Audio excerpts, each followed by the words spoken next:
Previously on Questionable Decisions Abroad. Somehow I survived. This time, it's my first time leaving Africa and my first international trip to Rio de Janeiro completely on my own. What could possibly go wrong? Come along now, let's find out.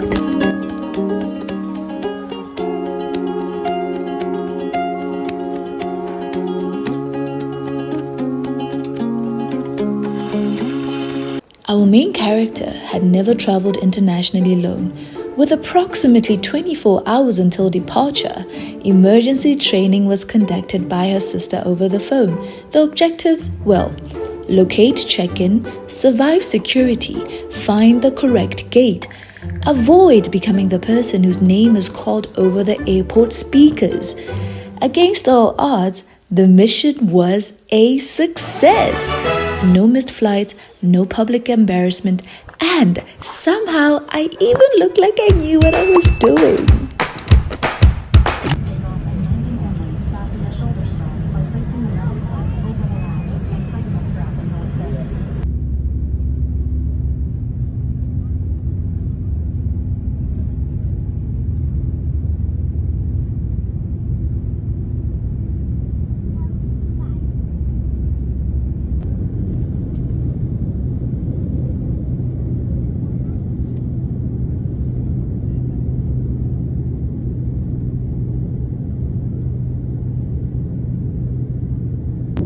This is the part I became really small again. And in my head, all I could hear is Buzz Lightyear. To infinity and beyond. I really tried so hard not to scream that out loud. I was so happy. Somewhere between finding the pillow and scrolling through movies, it hit me.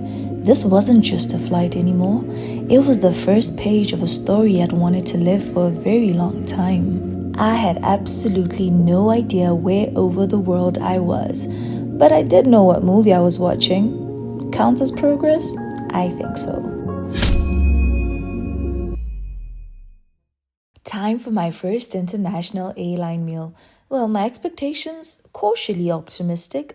The snacks were excellent. However, the chicken, let's just say it was spiritually seasoned, physically not so much. And just when I had accepted my fate, I discovered the salt packet had been tucked inside the napkin the whole time.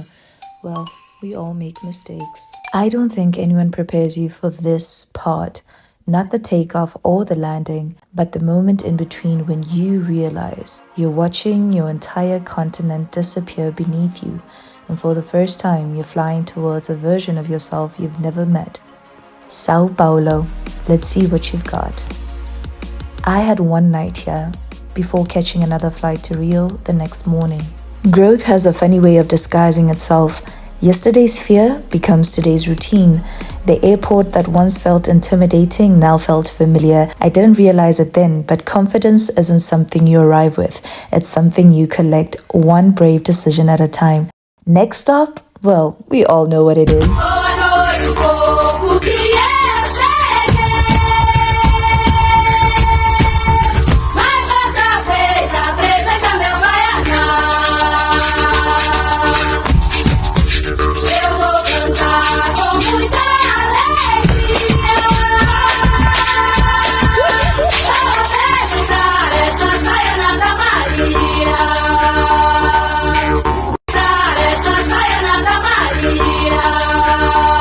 My first battle in Brazil wasn't Portuguese, it was the humidity, and I lost. Then I met all the elevators. All of them looked like they had stories, secrets, and possibly a pension. This is something you should know. Brazil has so much character. But the elevators, you don't ride them, you place your faith in them.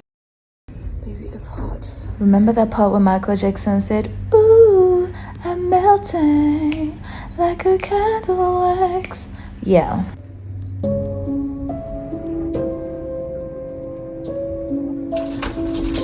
I came all the way to Rio just to stand in the sand. Because for me, this isn't just a famous beach. It's the first time in my life I have ever seen the ocean. It's a lifetime of wandering compressed into a single breath. Looking out at this, you realize how small your worries are, how temporary. The ocean doesn't care about our timelines or our stress. It just keeps moving, and standing here, letting it wash over me, I feel like I'm finally waking up. They say you never forget your first love, but I don't think I'll ever forget my first ocean. Solo travel has a funny way of changing your definition of a stranger. Before I had even landed in Brazil, Michael, my Airbnb host, had already made me feel welcome. We spoke for days through Airbnb. He patiently answered every question, and thankfully he spoke English. When I arrived, he didn't just hand me a key, he introduced me to people from all over the world. That New Year's Eve, I found myself celebrating with people I had never met before, sharing stories, laughter, and pieces of lives that had begun thousands of kilometers from my own. It's a beautiful thing to realize that home isn't always a place. Sometimes it's the kindness of people who owe you nothing. Then I walked onto Ipanema Beach and discovered there were more than 2.6 million people celebrating. Coming from Botswana, a country of about the same population, I couldn't believe an entire nation seemed to be standing on one beach.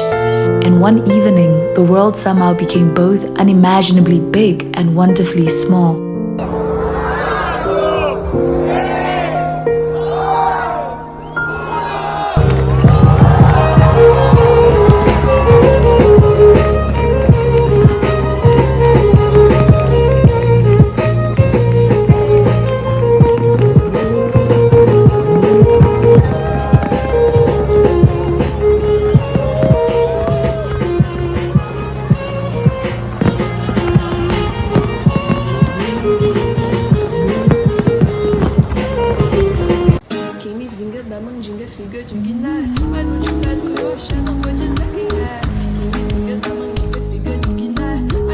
After a few days in Rio, I wanted to experience a quieter side of Brazil, so I booked a boat cruise to Angra dos Reis.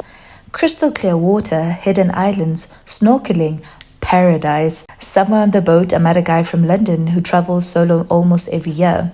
Naturally, I asked him a question. I've never swum in the ocean before. He smiled.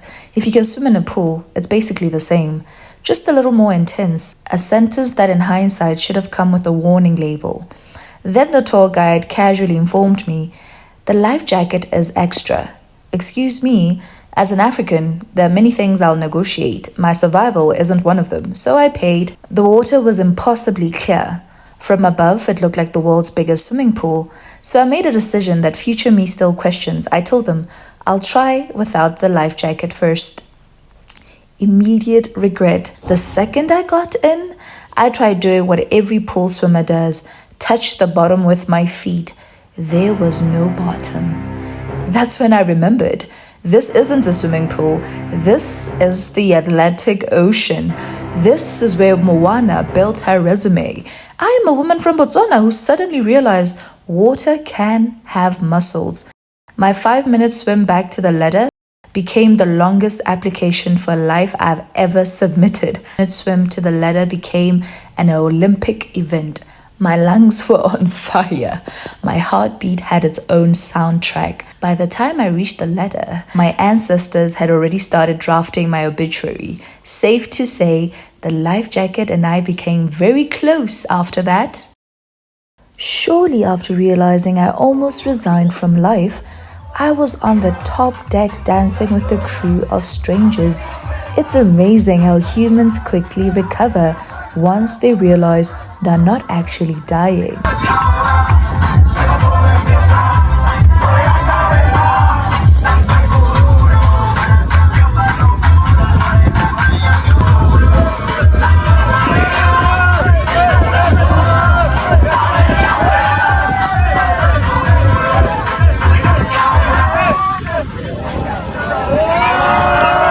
So I had tried 3 different Airbnbs when I was in Rio.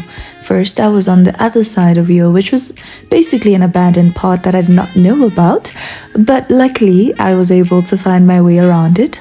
And my second stay was in Ipanema. And this was my third stay, which was Copacabana. So unfortunately, I was only able to take a video of just this place. As for the other 2, I was just too excited and I forgot to record it. I guess that's what you call being present, folks. Yeah.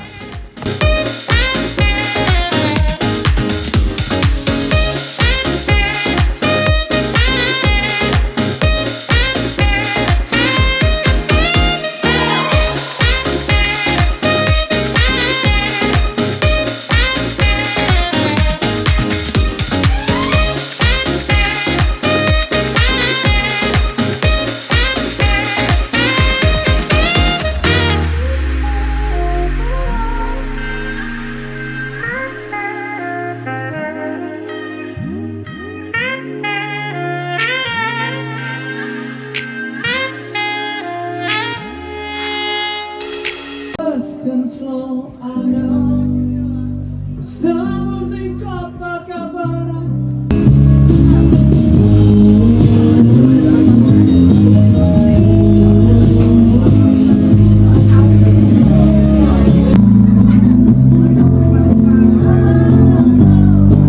Have you ever seen the rain coming down on a sunny day?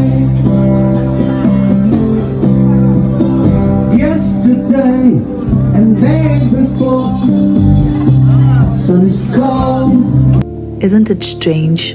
We spend years trying to build a life, only to realize life has always been happening while we were building it. Our father, his son, an evening that won't make history, yet somehow it will become one. I don't think we're here to collect days.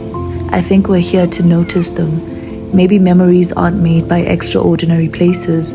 Maybe they're made by ordinary moments that were fully lived. That's probably why the ocean never gets old. It never tries to become yesterday.